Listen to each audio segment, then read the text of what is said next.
My first guest tonight won an Emmy for his portrayal of Fiddler in Roots and won an Oscar for his role in Officer and a Gentleman. Please welcome Louis Gossett Jr., folks.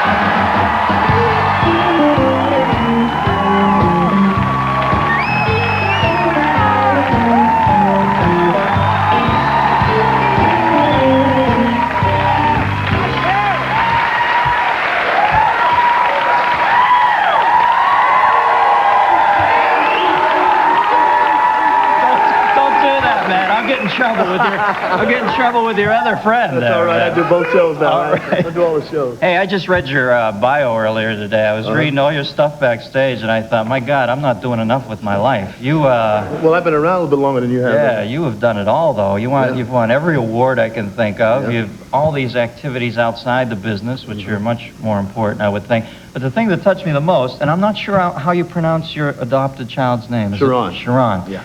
I read a quote and a story about him. You have he was 14 at the time. He's 14 now. 14 now. He was 6 and a half, going on 7 at the time. Yeah, and you saw him on a... yeah. Why don't you tell the people? Well, I tell that story a little bit, but in reality's sake, I don't talk about that thing, because I didn't do it for publicity.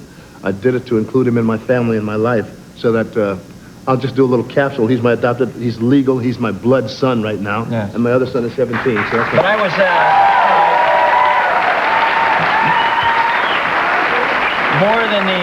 More than the actual art of doing it, which is obviously a heartfelt, personal thing. I was touched by a quote in an article I read about your adopting him.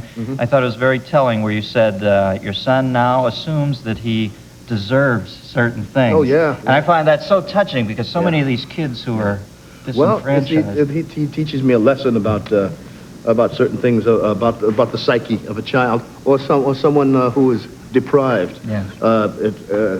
They only think in terms... You ask a kid like that in a neighborhood, what do you want to be? And they might say bus driver. Right. Maybe somebody who works for the post office.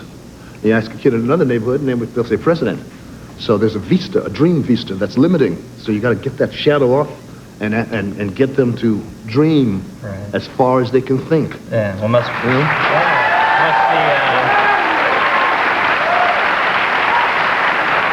Now you lost a dear friend in the last week, I guess. Yeah, Alex Haley, boy. who authored Roots. See, now there are very few people and we can think about those particular people who are put on this planet to have the childhood experience and grow up with a bunch of ancestors and relatives, to have a curiosity to want to trace all the way back to where they came from, like an Alex Haley. He's a once-in-a-lifetime kind of person.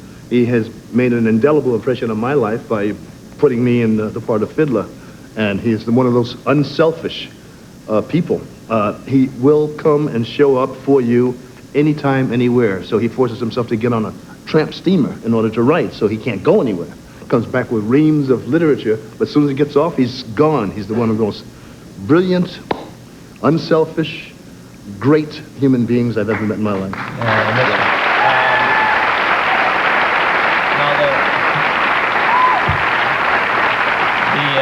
The Fiddler character is somewhat akin to another character who you've expressed some interest in playing, Stepin Fetchit. Well, I was a little upset when they were casting Roots, because all these parts, Kunta Kinte and all O.J. Simpson, they hadn't called me yet. As soon as they called me, they want me to play the Uncle Tom. I said, well, that's what you guys think about me. And they said, so I said, okay, if you want me to play the Uncle Tom, I'm going to give you an Uncle Tom that you will never forget. Right? And you won the Emmy. Yeah. So I got into it pretty deeply, and turned out that there's something to be understood. The man survived. He taught Kunta Kinte to survive. If he had not taught Kunta Kinte to survive, and Kunta Kinte had died, there would be no Alex Haley. So I started thinking further about Stepin Fetchit, who we know in film, Yazda and all that kind of stuff. But when he stopped that part and went home, he got in a Duesenberg, or a Cadillac, or a Rolls Royce. He had 7 cars. And he owned some 50 blocks, South Adams and Crenshaw. And he had a lot of houses and stuff. So the guy that you saw on film was not the guy that went home. And he died kind of tragically, and his son went crazy with the image that was given to Stepin Fetchit. But it made me curious about doing a story about this three-dimensional man, to explain how somebody like that comes to be. He had a direct phone from the studio to his home, along with Charlie Chaplin and the rest of the guys. But was he somewhat estranged from his own community by the part he played? Not really estranged from that community. He was estranged from the younger community who had a new consciousness. Right. Yeah. We'll be right back with Louis Gossett Jr. right after. Wow, welcome back. Andy Summers, folks. Yeah. All right, Endo. Thank you, boy. We're back with Louis Gossett Jr. Now, you've appeared in a film where you met somebody else who's always kind of fascinated me, Satchel Paige. Oh, and right, did you ever read Satch's 10 rules of, or Oh, did he avoid the social ramble? Right. Disconcerting to the stomach. But don't look back. Something might be gaining on you. Right, One, you know. right. How was Satchel? He was something. When you met him? And by the time, Satchel was in his 80s when I met him. And he was still had part of ownership of the Kansas City Monarchs. But he was a little bitter because he should have had more money, you know. So somebody would come up like with the New York Times and they say, we would like to do a feature story on you. He said, it would cost you $500. Yeah. Well, those guys just got raped, man. Oh, yeah. Cool Papa Bell and those Yeah, all of those in the guys. Negro They should have League. been in the pros. They really should have been in the pros. Plus, they had that game when they played the All-Stars. Wait a second, but they were Somebody's got being gas. invaded by Roy Thinnes. Yeah. We okay, guys? That's an amp. See? Those propane-powered amps. They're hell.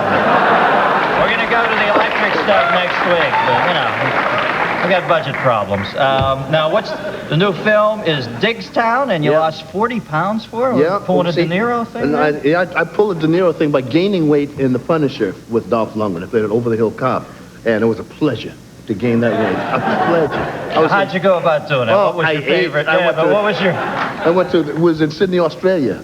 And there must be 47 different kinds of varieties of seafood. They have a thing called a mud crab. Mud crabs are delicious. You eat it all.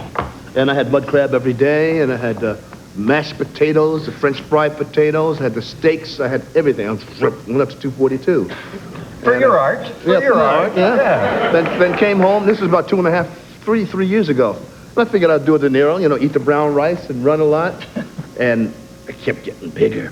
I've got muscles now on top of the fat. There's no turning back. And then finally, I got desperate and I said, okay, forget it. And I got this suit when I was that size. And then I got the job doing the Diggstown Ringers. And they assigned Luis de Freitas, the Brazilian doctor chiropractor, the man who was Mr. Universe right after Arnold Schwarzenegger, and Benny Urquitas, the kickboxing champion. And I had 6 hours a day, 6 days a week, for 8 weeks with a diet. So I went from 242 to 205, y'all. Yeah.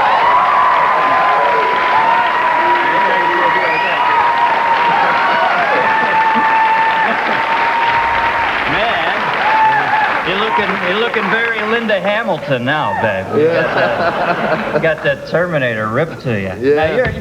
Now you have the athletic background, so it must not have been that hard for you to get it off. It was hard. Yeah, really? It was hard. You can take maybe 10, maybe 12 pounds off with hard work, and then the body stops.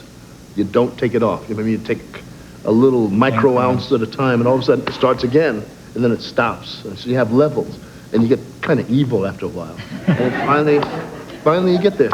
Now, you were a hoop player way back when in New York City, and you had a tryout for the Knicks? Yeah, they kind of drafted the rookies. It was a rookie camp. And I went up there. How did they do it then? By territory, the NBA? By territory, but New York got New York. Yeah, that's so weird to me that they that's used why to New do York it like but that's the why East they were Coast- great. Yeah, they were fabulous. And Happy Hairston was there, and Satch Sanders. Satch Sanders went to the Celtics eventually, and Happy went to the Lakers. And I when went up to the Happy Knicks. came to the Lakers, that's when they went on that 33-game streak. Absolutely, Because he got that board work they needed. Yeah. But who were you playing against back then? I was playing against, Connie Hawkins, Yeah, the Hawk. Skull Barnett, people Dickie, like that. Is that what Dick Barnett's nickname was? Skull, yeah. He had that weird little thing from the corner. That, You know, that kind of, and I was doing pretty good. Yeah, I was doing pretty good. And then all of a sudden, the rookies, and they got this hunger in their eyes because that's all they know. Right. If they don't make it in basketball, then they got to be a bus driver. Right. You know, or maybe an assistant coach. So I was doing pretty good. God forbid. I was doing pretty good until I got a couple elbows in the side of the head and a couple of knees in the back, and I'm sitting there, touching about the pain, and I said, you know what? I already have a job about to start on Broadway with Sidney Poitier called A Raisin in the Sun. Right. That's where I'm going. Yeah, well, lucky for us, huh?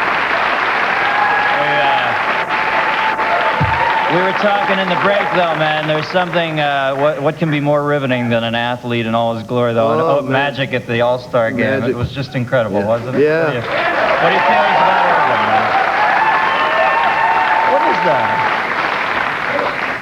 Oh, they gave you a world They championship? got a vote on that, man, so I'm an avid fan. man, I don't that play is anymore, nice. but this is the back-to-back ring for the Lakers. I didn't see that. So I'm a kind of a fan. But Magic, it was like a script. It's like a movie script when he hit that three-pointer at the end of the game. You knew it was going in. Everybody knew it. You just watched it and said, that's going in. They don't Bingo. even buy scripts like that. Yeah, Too they don't buy unbelievable. scripts. Lou, thanks for coming on. Lou Gossett Jr., folks.